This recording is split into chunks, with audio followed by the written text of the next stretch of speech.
Spalding TF-250 basketball review. I'm Tony.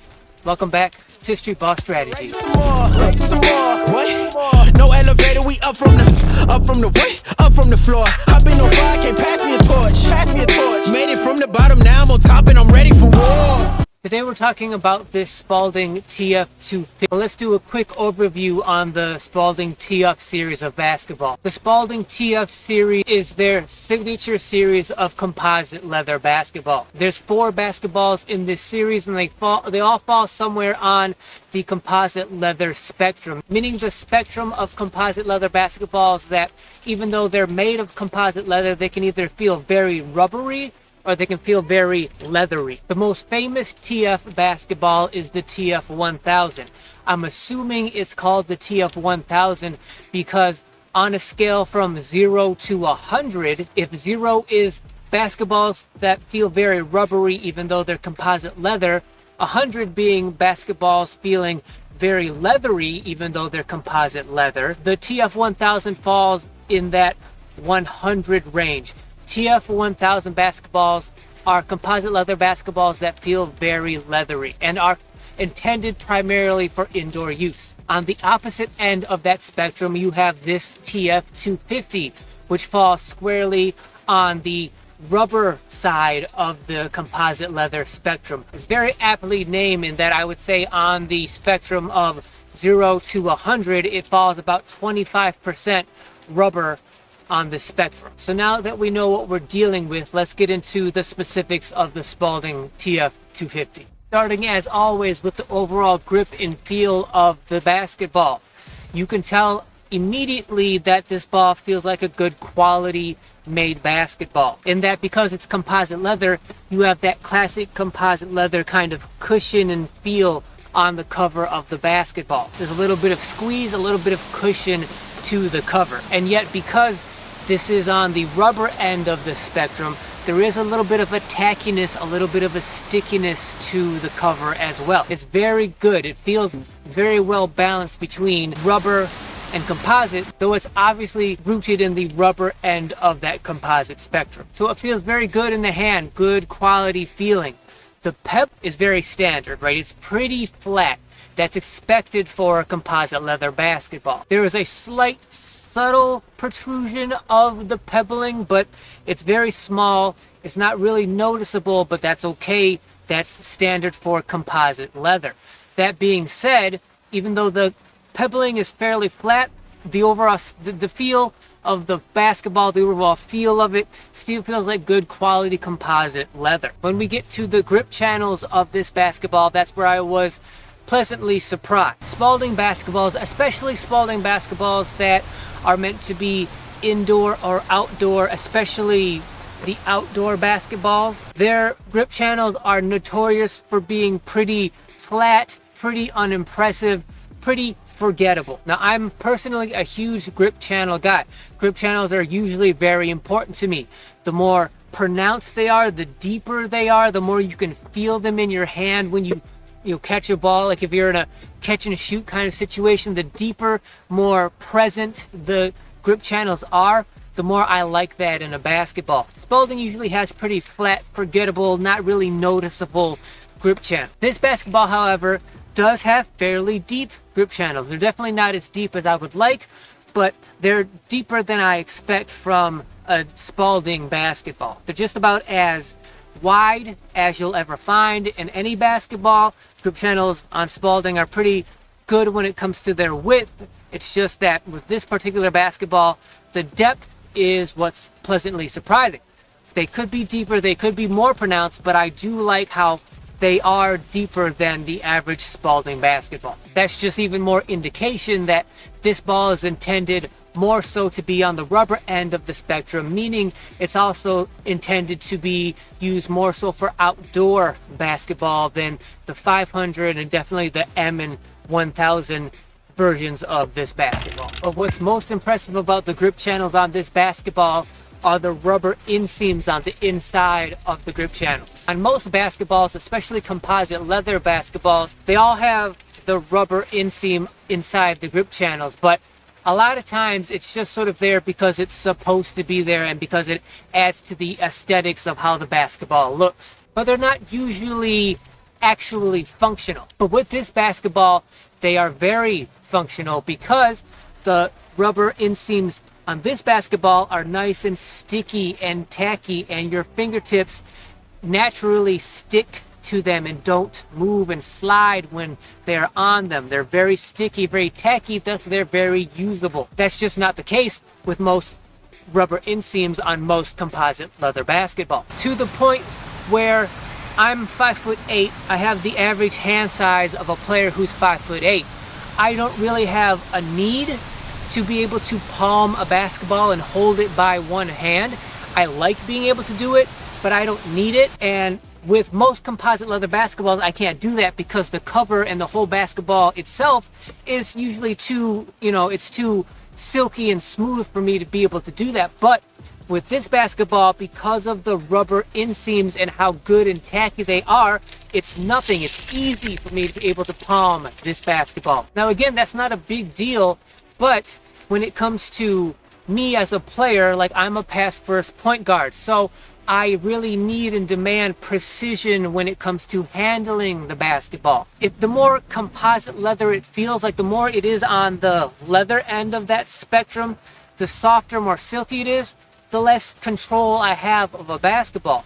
I like basketballs on the rubbery end of the spectrum, but they can be like this basketball where the cover feels like composite leather, though there is a little bit of tackiness to it, as long as the grip channels actually do what they're named for, which is they give you grip on the basketball. So as long as your fingertips are touching any part of this rubber inseam, you have very good, precise control of the basketball. That's very rare for traditional composite leather basketballs, even ones that are supposed to be on that rubber end of the spectrum. Now, as this basketball gets broken in over weeks and months, and the cover and the pebbling start to break down a little bit as they're meant to and supposed to with composite leather basketballs, I don't know how that's going to affect the overall grip and feeling of the basketball, but as long as the grip channels retain most of their grippiness and their tackiness, this ball is going to be very good when it comes to control, precise control of handling the basketball. I would assume that because this is a Spalding basketball and Spalding went out of their way to put these rubber tacky inseams on the grip channels of this basketball, that even when the inseams get broken in and broken down a little bit, they will still retain most of their stickiness and tackiness, giving this ball overall really good grip and really good control. Speaking of breaking down and breaking in the basketball, when we get to the durability, the overall lifespan of the basketball, because it just feels like good overall high top shelf, high quality material that this ball is constructed out of, I don't see any reason this ball would break down any faster than any other basketball. Durability is always subjective player to player, depending on how much and how often you use and abuse a basketball. But if you use this basketball on average as much as you use any other basketball, just assuming because of how good quality the entirety of the basketball feels, there's no reason to think this basketball is going to break down any faster than any other basketball. My assumption is that this ball is going to last you as long as any other composite leather basketball you've ever had. And durability is one of the biggest indicators of value, right? So the lifespan of the basketball is a very huge determining factor of like whatever amount of money you pay, is it worth the price depending on how long the ball lasts you. Now in October of 2024, this basketball is $37 on Amazon. In comparison, on average, the top tier, top shelf composite leather basketballs that fall like directly in the middle of that composite leather spectrum, in 2024, those balls are about $40. This basketball is about 10% cheaper than those basketballs, but that makes sense to me because it's supposed to be on the rubber end of that composite leather spectrum, meaning those basketballs are usually cheaper because rubber material is cheaper to make and maintain than composite leather material. So I would say because this composite leather basketball falls more on the rubber end of the spectrum, it makes sense to me that this ball would be about 10% cheaper than the average composite leather, middle of the road composite leather basketball in 2024. So I'd say the price is completely understandable, and it makes sense for this ball to be about $37. Now, because I'm kind of a cheapskate, I wish it was more towards the $30 level, but because of the high quality material and overall feel of the basketball, I understand it being, between $35 and $40. I'm completely fine with that. You take into account this is Spalding, one of the biggest basketball manufacturers in the world, and you also take into account it's one of their TF series basketballs. For it to be $37, I think is a perfectly reasonable price for this basketball in 2024. A few last points about this basketball.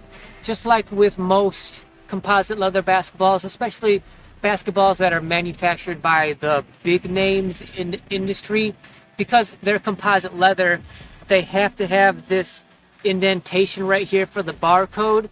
And whenever you put this barcode on composite leather basketballs, this little panel right here is completely flat. There is no thing, and the material right here, it's like, it doesn't have that composite leather cover. It certainly doesn't have any tackiness to it. It's completely flat. So while this ball is completely brand new and this hasn't been broken in at all, your fingertip is always going to slide on here as the ball is completely new and not broken in. Especially if there's any moisture on the basketball from a sweat or rain or whatever. This right here, if your fingertips get on this barcode, it's going to be completely slippery. You're not going to have any control at all. That's not just for this basketball, it's for any composite leather basketball that needs to have this barcode. It's just one of the sort of downfalls of the industry. They haven't come up with a good way to be able to keep track of their basketballs without having this little patch of completely flat slipperiness on the basketball. The same kind of idea with the painting of the logos on the basketball. Whenever you paint over the cover, it always gets a little bit more slippery than the rest of the cover. So this is pretty tacky. This is a little more slippery in comparison to the rest of the cover, but I'm assuming that as the basketball gets broken in and the cover itself gets broken in and wore down a little bit, the painting on the logos will not be nearly as noticeable. The slipperiness of it will not be nearly as noticeable as it is being completely brand new. Lastly, I would say who this basketball is for is a player who loves Spalding style basketballs, but also kind of loves good quality grip channels, because that's essentially what this ball is. It's classic Spalding styles with vastly improved outdoor-esque grip channels and the rubber inseam inside the grip channels.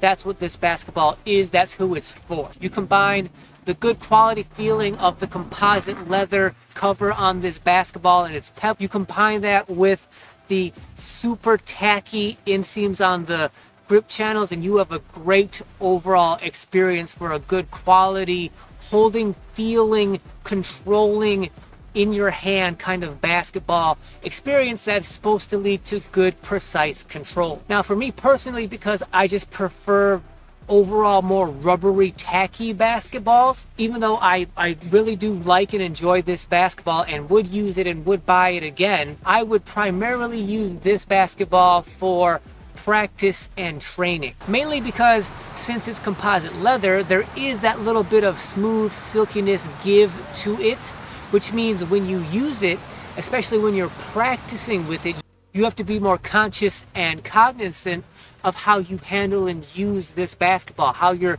fingertips interact and interface with it.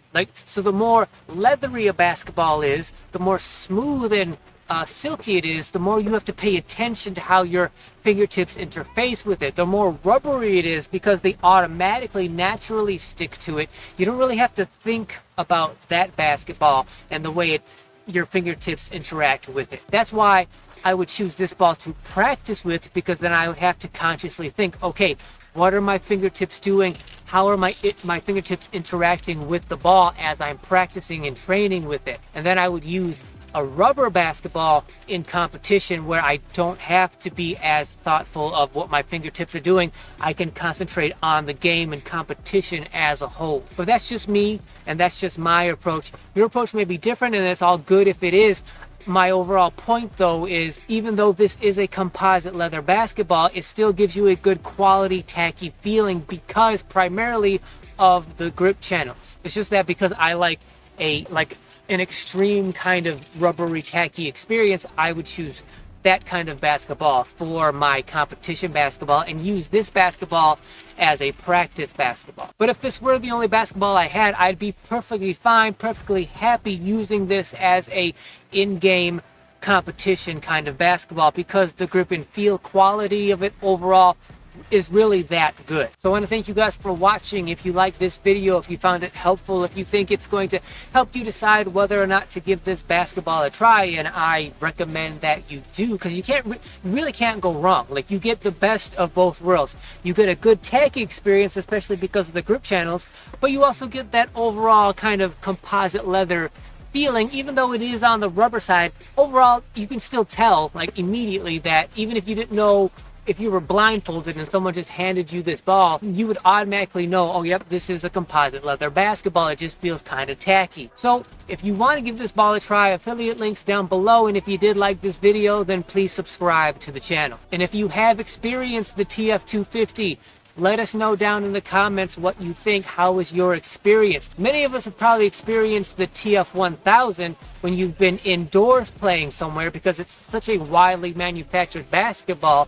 But have you experienced the actual 250? But before you comment, make sure you hit that thanks button down below, because not only does hitting that thanks button directly support the channel, but any comment you leave after hitting that thanks button highlights your comments, making your comments stick out from any other comments. So for anyone that does hit that thanks button, know I genuinely appreciate it. As always, like, share, comment, like I said, make sure you hit that notification bell so you're notified whenever any video goes live on this channel. And until then, see you guys next week. Sacrifice mean risk it all. Spalding, baby, all I know is ball. Stand tall, I can never fall. Standing with me or we standing off. Once you get it, gotta get it off. On my level, I'm the final boss. So any minute I can lay you off.